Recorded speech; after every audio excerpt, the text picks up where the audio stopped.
So we had some main load-bearing walls in this house that the homeowners wanted gone for their new kitchen. So we had the engineer come by. He gave us a plan of setting up 2 temporary walls to pick up the second floor. We set those up, and that allows us to take down the main load-bearing wall, and we have the day to get in the new steel beam. That is something you have to have an engineer talk to you about. You can't just build your own temporary walls wherever you want. He took a look at where we were going to be picking up the load and also what's below us carrying that load for the day. You never want to take the risk of building a temporary wall that you might happen to be not in a very structural place.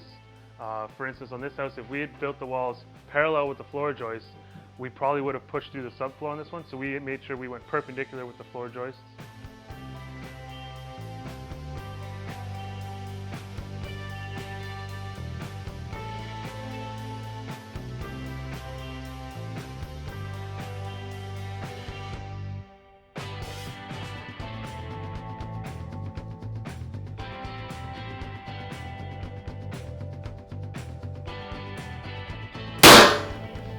Power! Your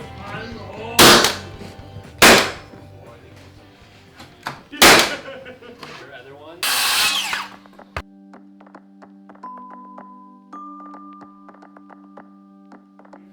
No, we can't fit in. Okay. When we push, yeah. Yeah, okay, so how about instead, or do you want to just shift it over, Sean? Is that better? Yeah, let's just shift over like 6 inches. Okay. So we have And all lift so we don't move that. Okay, let's Okay. just stay there and we should be good.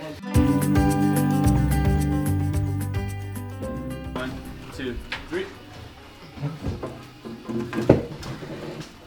Okay. Okay. Okay, let's push up one more time, Dan, or Nick. Ready? 1, 2, 3, up. And you guys get those posts in level. Push. Tuck.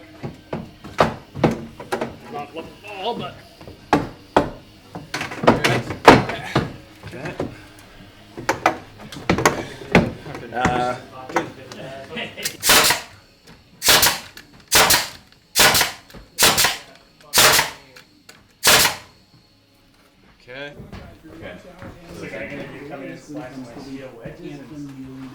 I'm thinking about, my hope is I'm going to pick the whole thing up and grab it underneath the bottom. If not, yeah, steel shim somewhere. So I pushed up harder than Nick did. It was all Darcy. We must have hit something. I think I felt us hit.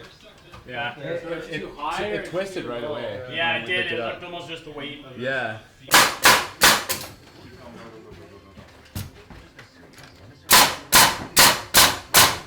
The beam went fairly well on this one. We went with a lot of manpower instead of a big lift. Lifts can put a lot of load on the subfloor while you're jacking up. All that weight is in one spot. And because the subfloor is not in the best condition on this house, we did it with all the guys here. Well, if we had done the plywood first, we probably could have used the lift, but we needed the steel beam in before the plywood because I couldn't sheet the floor with the load-bearing walls in place. I had to have the load-bearing wall out, and now I can sheet through the area. It's gonna be very yucky.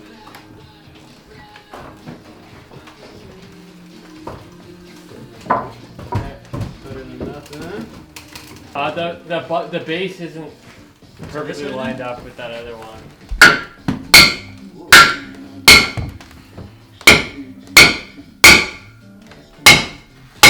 That's not fun. Yeah, well, 2 perfectly bored holes, and that would have been like.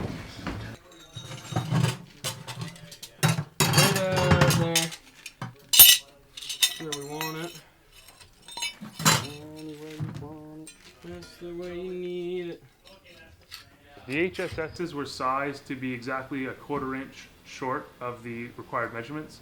We then bolted everything up, and we shim at the bottom with 2 1/8-inch plates, making sure that they're fully bearing on the whole 6x6 surface.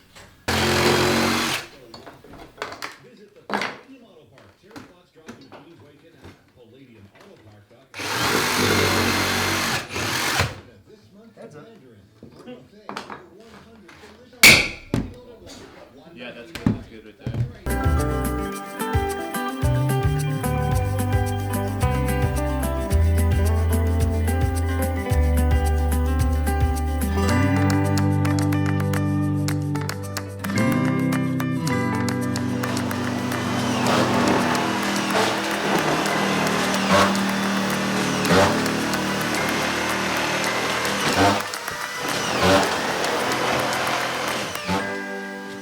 got the beam all finished up. Welder's been by, patched it all in, and the engineer's been by to take a look at it. He says everything looks great. Got the bulkhead all done for the plumbing, because the plumbing's all been done while you guys were gone. So it's all been run. All new plumbing in the walls and in the floor system. All plumbing's all done, ready for the kitchen, ready for the cabinet work. Now we're just working on the subfloor. We're going to be resheeting over this subfloor, leveling it out a bit, getting ready for new hardwood. We've got a few high spots and a few low spots. In the high spots, we're going to be cutting out the old subfloor, planing down the joists to get them to the proper elevation. And then the low spots, we're actually going to be sleepering the existing subfloor 12 inches on center, glued and screwed everywhere to build up the low spots. One of the low spots is right here at the stairs. We've dropped about 1.25 inches here, and so we're going to have to build that up. And then the whole floor is going to get sheeted again in tongue groove 5/8 plywood, ready for hardwood. A lot of older homes have squeaks in the floor. So while we're in here, we screw down all the existing subfloor with about 1.75 inch subfloor screws. That's just to take out any movement in the subfloor to make sure we don't have rubbing between the joists in the subfloor and the nails they were originally put down with. That's where you get a lot of your squeaks from. And then when we sheet on top of it again, we'll also glue down our whole new subfloor to really lock everything together, and then fully screw that 8 inches on center. Hey, this is Darcy from The Conscious Builder. If you want to stay up to date on our projects, make sure to subscribe to our YouTube channel, and I'll see you soon.